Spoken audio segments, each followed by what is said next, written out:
All right, so coming back to what I was talking about previously, this is the era where we see really that kind of the role of money or universal currency emerging, which will become so important to the dynamics, workings of capitalism. Initially, it was really coordinated with precious metals, in particular gold, and there you could say is a legacy that is continued for a very long time. The acquisition and the kind of valorization of gold. There you see various forms of gold currency from ancient Roman, Chinese, Indian, Greek, and Persian societies, some dating over 2,500 years ago. So we have different cultures and civilizations that were all lusting after the same thing, the same metal. As I say, it's continued up to this day. Who doesn't love gold, right? In fact, for a long time, up until the 1970s, there was something called the gold standard in place, where the total amount of money circulating in America was weighted against the total amount of gold that was on hold. Of course, bank vaults are still stocked with gold bars. It's one of the things that people say. If you're worried about the future of the economy, about our currency losing its value, you can go out and buy a bunch of gold because you know it's always going to be valuable at a later date. You just sell it to anybody later on. That, of course, brings us into the question of why exactly. I mean, was there some sort of ancient tribunal that sat down and decided that humans are all going to love gold, right? No, not a bit of it. It was actually one of those interesting stories where there are things within the metal itself that we notice, and here are just a couple of them. Gold is very distinctive. Right? As a metal, it has that telltale yellowish color to it. It really stands out, contrast to other metals. Yes, it can be something as simple as that. It's pretty to look at, and thus people notice it. Fool's gold exists, but nonetheless, gold is kind of unique among metals just due to its color. It's non-reactive and it's also malleable. Non-reactive basically means it doesn't rust or oxidize or tarnish the way other metals do. That's something with silver. Silver tarnishes over time. Gold, you dig up a lump of gold, it's been buried for hundreds of years, it's still going to look the same as it did before. That's something very important. It's something that just kind of retains its value for a very long period of time. So you just keep it and hold on to it. Think about that in contrast to just so many other things that depreciate in value over time. They lose their value steadily. And malleable, that explains why it's been so important in ornamentation since ancient times. It's easy to work with and bend and twist and make ornaments and pretty designs with it because it's a very soft metal. And also gold is rare enough. It is rare, but not super rare. It just kind of hits that sweet spot of something that is scarce, but nonetheless you can find it. Platinum is a metal that is much rarer than gold. So it's just kind of something that is just rare enough to be immensely valuable. And one thing to notice about this, none of this is really based on its usefulness per se. I mean, even its malleability is just, well, it's for designing ornamentation and stuff like that. Now, incidentally, gold is a very good conductor of electricity. We don't use it for that. No one would waste gold on conducting electricity. I always think to myself that this leads into a kind of interesting question, because keep in mind, gold is not synthetic. It's just an element that exists here on the Earth, but also should, in theory, exist on other planets all across the universe, because it's a naturally occurring thing. So if there have been alien civilizations on other planets and they have access to gold, would they too esteem gold? Would they see the same things that we're seeing in it? Interesting question. Introduction of Britain into this narrative leads into the Industrial Revolution, which is going to be the focus for the rest of the lecture today. When we think about the 1700s in particular, Britain is the starting point of the Industrial Revolution. Its impact, the steam engine, that's the invention that changed the world, factories and cities in Britain just showing the immediate impact of industrialization. You see one of many representations of an iconic image from the Industrial Revolution. When people talk about industry, that's usually what you think of: big chimneys, smokestacks billowing out black smoke. And note the kind of contrast with the horses down below, seeing that contrast between the new and the old. And that's certainly been the impact of industrialization that we're aware of today.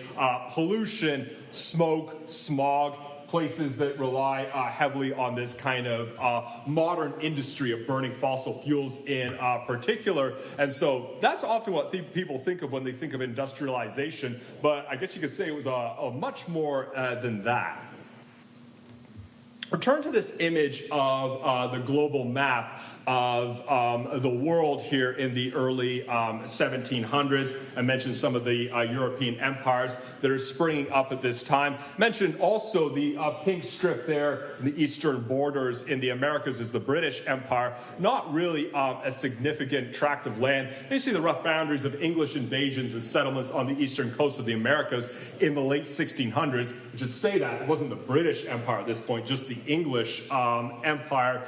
And as I said, Britain did have overseas colonies, so the country remained a medium-sized power within Europe. Now, this image is in contrast to what would develop later on, where Britain would construct the largest empire in human history, covering 25% of the Earth's surface, encompassing 25% of the world's population at its peak, and scattered all across the world, so in different places. So this was just a kind of a harbinger for things that were going to develop later on.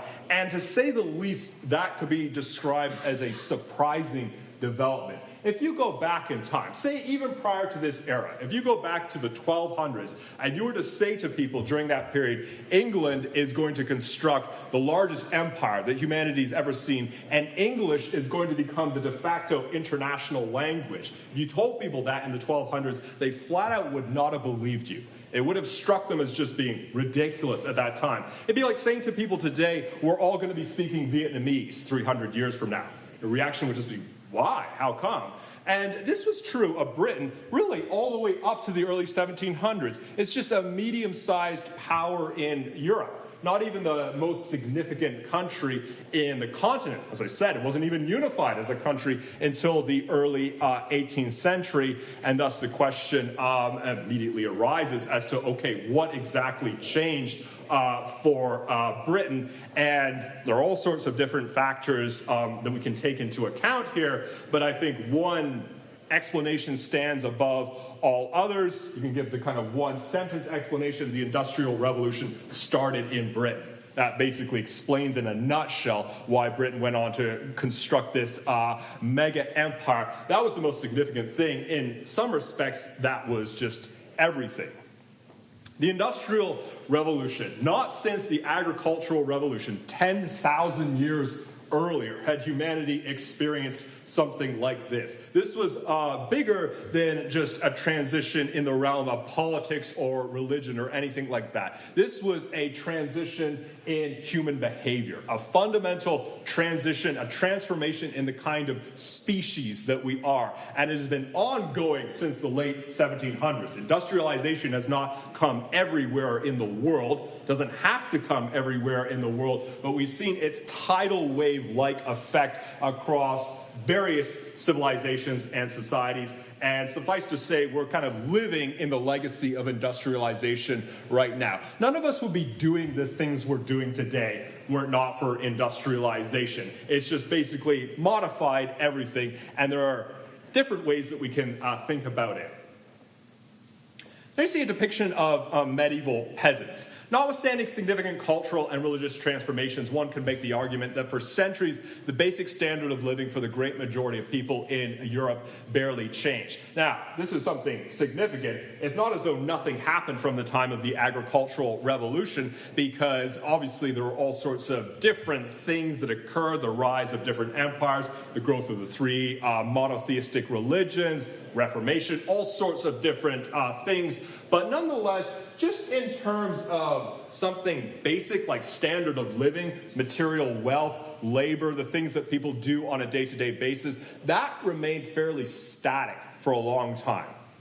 Think of this as a thought experiment. If you have a peasant living somewhere in England in the year 1000, say in Yorkshire or somewhere like that, if that peasant were to fall asleep and sleep for 500 years, if the person woke up in the year 1500, they would probably recognize the world that they woke up in. Now, there would be changes, certainly, to the culture, top end of the government. The language would be different, but just walking around and looking at what exists in that world, the infrastructure such as it is, the things that people are doing on a day-to-day basis would probably look very similar to that person, as though the world hadn't really undergone a huge change over the course of those centuries.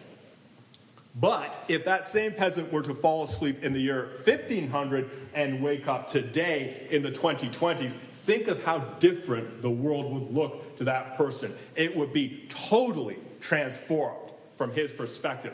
All the things that exist today, huge cities, skyscrapers, roads, cars, airplanes, computers, giant factories, machines, all of that stuff would just be mind-blowing to that person. In fact, the individual would just be shocked by the lack of peasants that he would see in a country like Britain, because he'd be just expecting to see, people just working in the fields, working as farm laborers. That would probably be his first reaction. Where are all those people? And so that kind of transition would be something incredible to that individual.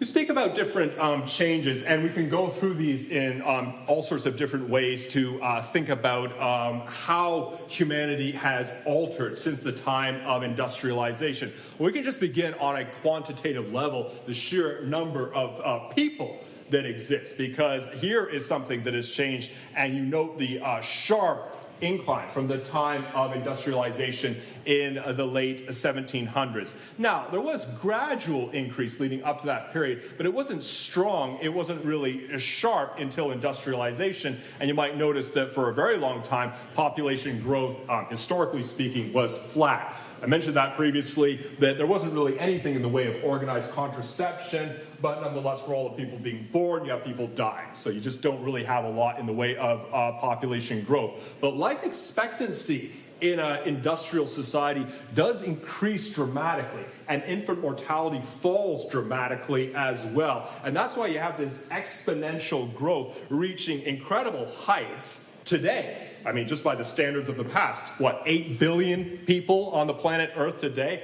I mean, make no mistake, that is totally different from the past, and that goes a long way towards explaining the impact that humans have on the environment. There's just so many of us right now, at least compared to what existed previously.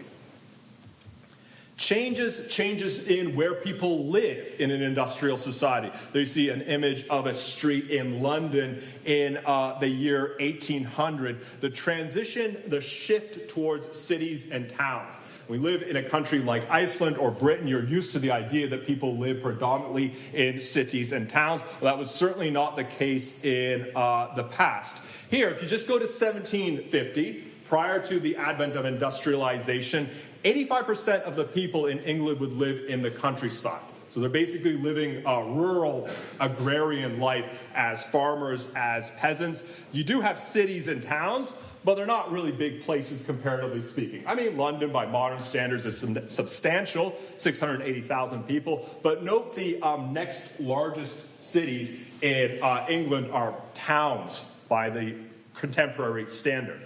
Shift ahead 150 years, and it's the opposite. 85% of the people live in cities and towns now, just 15% in the countryside. Again, industrialization causes that, changes where people live, and you know the growth of cities there. London emerging, I think it was the largest city in the world at that time, 6.4 million. But also the second, third, fourth, fifth largest cities are much more sizable as well by this point. You have way more people. You also have way more people living in urban centers.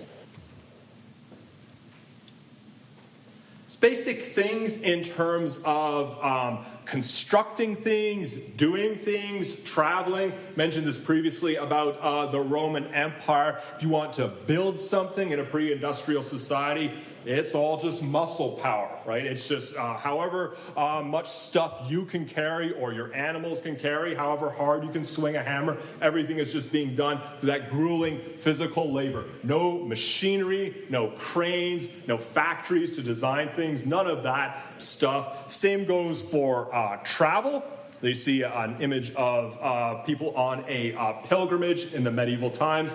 Again, if you have this individual who lives in Yorkshire and he wants to venture down to London, how's he going to go about getting there? Well, again, it's just muscle power. I mean, it could be riding a horse or taking a carriage or walking, as the case might be, because there are nothing in the way of cars, trains, planes, or anything like that. That's one of the reasons why waterways are so important for travel, because that's the best way to travel as opposed to this grueling trek across land.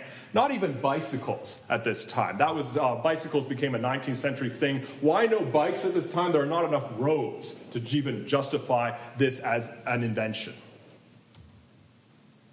So, where did this all begin? Well, the steam engine, I would say, was the internet of the late 1700s. This was the game-changing invention, and such a simple thing, really, when you get down to it, but so kind of instrumental in how it changed things like production and even our relationship to the natural world, which I'll speak about.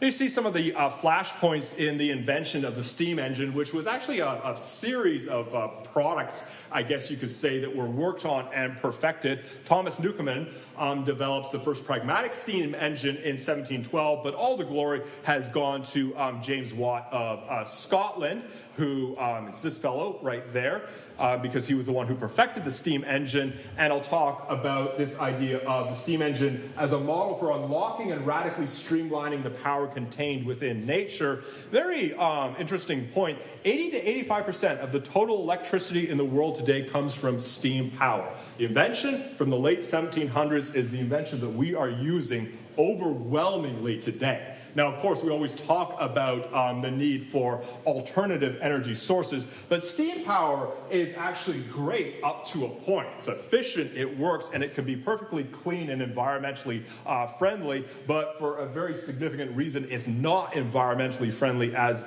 it exists today, which I'll speak about. So as I say, there is James Watt, who develops the first kind of working model of the steam engine that is really efficient in its usage.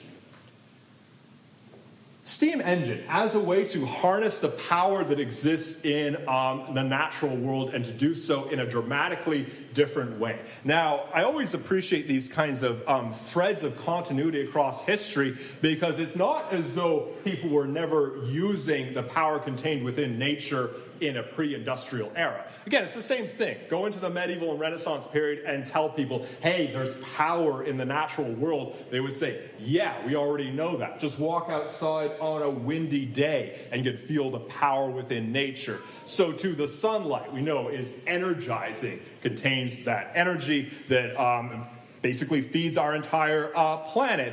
And I would say that to an extent they were using that power, but selectively and not very efficiently. There you see examples of medieval water mills. Windmills are another kind of invention that's been around for a very long time, basically uses the power of the wind. There you have a water mill. Build it near a rushing stream. Water comes pouring down, hits the spokes of the wheel, causes the wheel to turn, and they would use that for turning a pump or a churn or something like that. You need a tremendous amount of water in order to make this viable. You also have to build it close to a rushing stream, and thus it's not really a big significant factor, but it nonetheless is making use of the energy of nature to drive itself. Well, things begin to change in the industrial era. It's a depiction of a kettle and a cat, nori as well. Say there, ancient cities and civilizations grew close to water sources. Empires have followed routes along bodies of water. And as far as we know, water is necessary for the growth of life anywhere, not just on our planet, but anywhere in the universe. And the human body consists of about 60% water. So needless to say, this is a very significant and important thing to us. The Industrial Revolution, you could say, introduced a new way to use water. And the steam engine was really the pillar invention. And that's really, I think, taps into the idea of its significance, its importance. It's such a basic thing, and yet it's accessing something that is of central importance to us already. So again, kind of thought experiment. I have a kettle on the stove, fill it with water, and I say to you, I want you to move the little plastic flap at the end of the spout using the water inside of that kettle. So if we think about it for a moment, there are two ways we can proceed. We could pick the kettle up, take it to the sink, tip it, and pour the water out. So water comes out through the spout, hits the plastic flap, knocks it open, and for the amount of time that we're pouring the water out, the flap will be open. It'll be something like 3 or 4 seconds. That would be, I would say, the old medieval water mill technique. The modern industrial technique would be to turn on the stove and bring the water to a boil. Water starts to bubble, steam rises, comes through the spout, hits the flap, knocking it open, and for the amount of time that the water is boiling, the flap will remain open. There you go. You've used the water in the kettle to move the flap. Well, the basic insight of the steam engine is if you heat the water, you can keep the flap open for a lot longer. 15 or 20 minutes, depending on how much water is inside of the kettle. And the kind of underlying subtext of that is that there is energy just contained in water when it's sitting there. It's not necessarily just in a rushing stream or river. There is energy that can be unlocked just in a big vat of water. And that's exactly what the steam engine aims to do. It kind of takes something that exists in the natural world and it contains it, streamlines it, brackets it, and it kind of preserves and saves it and allows the energy to be much more flexible in its usage. Steam engine uses water, boils water, steam rushes, and if you do it with enough force and vigor, you can move something much larger than a plastic flap. You can move an entire piston. That's it. That's essentially the invention. So you want to use water to power something? Well, with something like the steam engine, you don't necessarily have to build it near a river or a stream. Indeed, there's a lot of flexibility. That goes a long way towards explaining the growth of industrial society. Of course, you could say, well, yes, but the thing with the technique of boiling the water is you have to heat the water as well. And this takes us in another direction towards a very significant and important thing in human history, and that would be fire. Yes, you need a heat source in order to make a steam power viable, and this gets into the reason why it's not actually a clean, green energy as we're using it today. Well, if water is very important to humanity, fire is very important as well. Their image I showed you earlier recalled that the mastery of fire occurred 500,000 years ago, if not earlier, and was absolutely instrumental to our development as a species. Primordial ancestors relied on fire for cooking things, for extending daylight, for warding off predators. It really gave them a kind of measure of control over something that exists naturally in the world, and they continued to use fire for hundreds of thousands of years subsequently. But here too, our usage of fire was not all that efficient or safe because really, prior to the Industrial Revolution, to use fire to light things and to heat things is just through open flames. I mean, that's basically what they were doing. Everything out in the open, and that's the reason why the fire hazard was so high. You see a representation of the Great Fire that occurred in London in the year 1666. With all these open flames everywhere, there is definitely the possibility of burning an entire city to the ground. The Industrial Revolution, similar to the use of the steam engine, became a way of using and containing fire and making the burning of it a lot more efficient, a lot more streamlined, and a lot more contained. We can think about that in relation to all the things, technology that exists today, the internal combustion engine, among other things. Or how about if you just picture an airplane? It's one of those things that we're liable to forget. Sometimes we want to forget it, but the airplane is flying just through the use of fire, right? Burning something in order to power itself. It is this kind of a self-contained, manufactured sort of reservoir of fire streaking across the sky because it's full of fuel, has to burn fuel in order to stay aloft. So the principle has certainly changed. Modern technology has changed it, but it's still a kind of old thing that we're using for the purposes of powering a flight. And this brings us to that question of, so what exactly is wrong with industries that exist today for its environmental impact? Well, the use of fire, the use of water, we need a heat source. In particular, we need a fuel. That's basically been the mantra since the late 18th century. That wasn't really the case previously, but it has been recently and all the way up into the 21st century. And this is when we discovered the destructive glory of fossil fuels. They weren't using these things in a pre-industrial era. They certainly burned things, but again, not in a particularly efficient way. But we've since come to rely very heavily on things like natural gas, petroleum, and coal. Why? Well, because they are great fuels. Set them on fire and they will burn for a very long time. Much better than a giant pile of wood. Right? Just set that on fire and it burns down in a matter of minutes. A lump of coal, on the other hand, set it on fire and it will burn for a very long time. And if you want a simple explanation as to why we're obsessed with fossil fuels, that is basically it. I mean, yeah, there are other sources, other uses that we have, but they're great fuels. They burn and burn and burn, and thus wars are fought over these things. You have territorial expansion and conquest over these things, and something like petroleum becomes almost the equivalent of gold in a modern industrial society, that thing that everybody wants. And aside from the consequences just on that side of human life, they're also terribly polluting as well.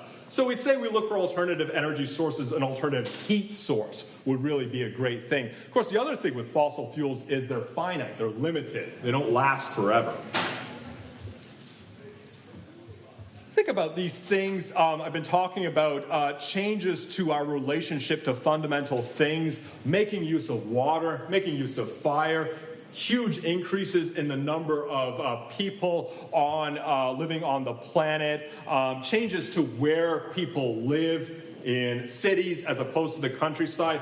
Industrialization changed our relationship to just visible light. I mean, we wouldn't be able to stand in this room, right, which is so well lit right now, were it not for industry. People's just entire relationship to daylight, the passing of time, different in a pre-industrial society. There you see a very industrial image of a modern city, London, just glowing with all of these lights. It certainly allowed us to hone and increase our mastery over visible light. The mastery of fire introduced that idea. Industrialization really kind of strengthened it and brought it to a new level.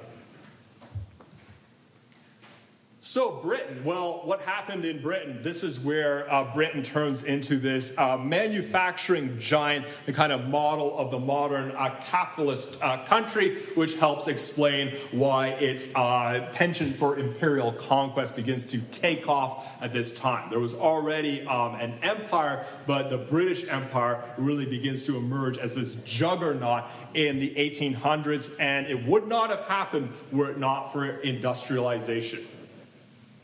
Between the years 1750 and 1850, well, thanks to innovations brought about by the steam engine, Britain introduced industrial power and automation to the textile industry. That basically means using cotton to produce clothing, cloth, and yarn. Remember what I said previously? Under mercantile capitalism, countries want to be major producers and manufacturers of products. Well, you can certainly produce a lot more of this stuff if you use machinery. Pre-industrial society, you weave it by hand. I mean, that's essentially how you're going to do that. But the thing with industry is it allows us to very radically accelerate such processes of production. These machines are doing the same things that we would do, but at a very higher rate and in a much more efficient way as well. And thus the textile industry in Britain just takes off, becomes this massive thing. Consider by the year 1750, well, in 1750, the total amount of cotton imported and processed into textiles in Britain was about 2.6 million pounds, sold almost exclusively to people living in Britain. So you say there's a textile industry, but it's serving local needs. Well, you just move ahead 100 years, and there the total amount of cotton imported and processed in Britain is 620 million pounds, so far in excess of local needs. If that was satisfying the local population, that would mean the population had increased to 1.4 billion over that period of time, which obviously did not happen. No, this is just a massive surplus of a product that Britain begins selling to other people around the world, feeding this capitalist industry that they've constructed with the help of the steam engine, with the help of industrialization.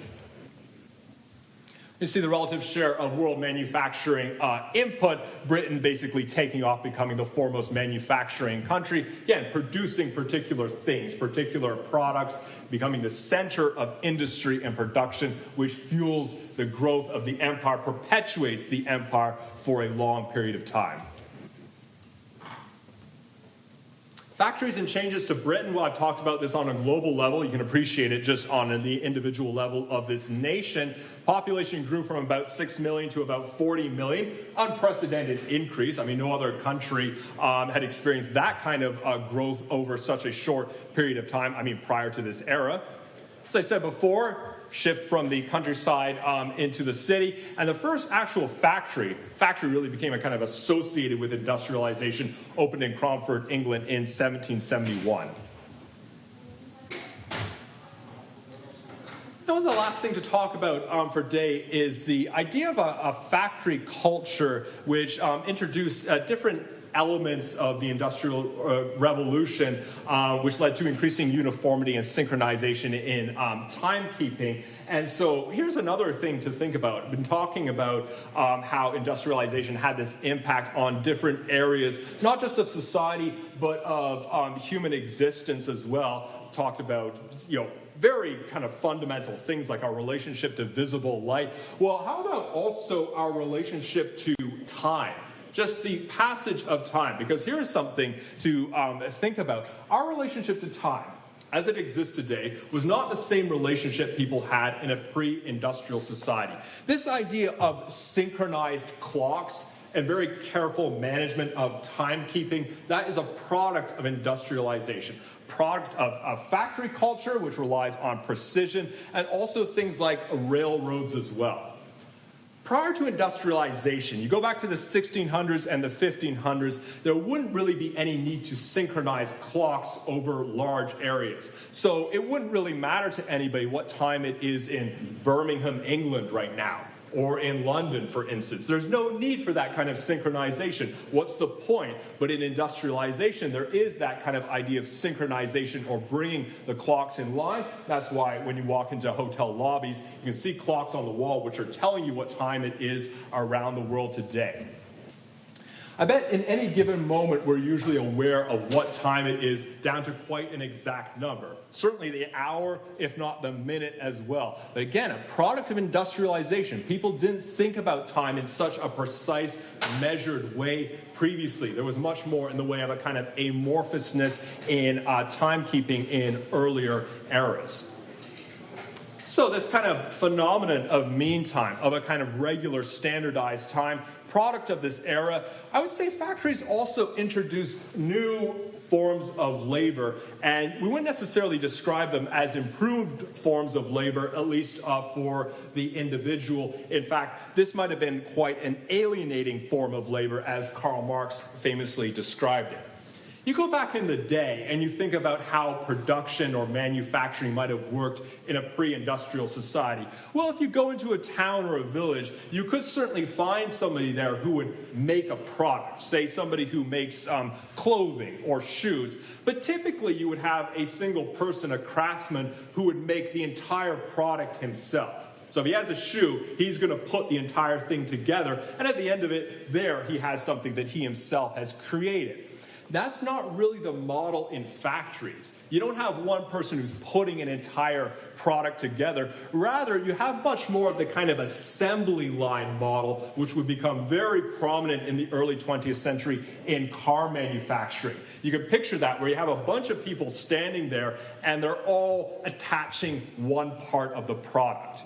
They're not making the entire thing. You have, say, an assembly line, as I say, that comes later in the early 20th century, and here comes a door down the conveyor belt, and the worker just stands there and screws a plate onto the door, and then it disappears, and the next one comes along. Certainly, you're not going to have a worker who builds the entire car himself. And this is what Marx was talking about with this idea of alienation, the notion that it kind of separates people from the products that they're making. There isn't really the kind of same sense sense of my identity is caught up with the labor that I'm doing, because you're sort of divorced from the process a little bit. You're divorced from the entire process of production, also from selling something, because labor becomes increasingly fragmented and fractured among different groups of people. And I think that probably describes a lot of modern labor habits today. The idea of us standing somewhere, whether in a factory or with the service industries that exist today, say in a store, and feeling very divorced from the job itself. This idea of I don't put any of myself really into this task. It really is just a paycheck. I'm just here for the purposes of working, basically for the money. So this kind of idea of labor during the industrial society, it certainly makes things more efficient, but it also makes things more alienating for the people who actually labor. So actually the final point, transitions in Britain's economy from the 1800s to today. Say the old industrial manufacturing base of the country gradually declined over the second half of the 20th century. Britain, like so many other countries in the Western world, is not a big manufacturing place anymore, and I'll get into the reasons for that. They certainly were in the 19th century, where they were making all sorts of stuff. The country today doesn't really produce or make a lot of stuff. Rather, things are typically made in other countries, such as China, for instance.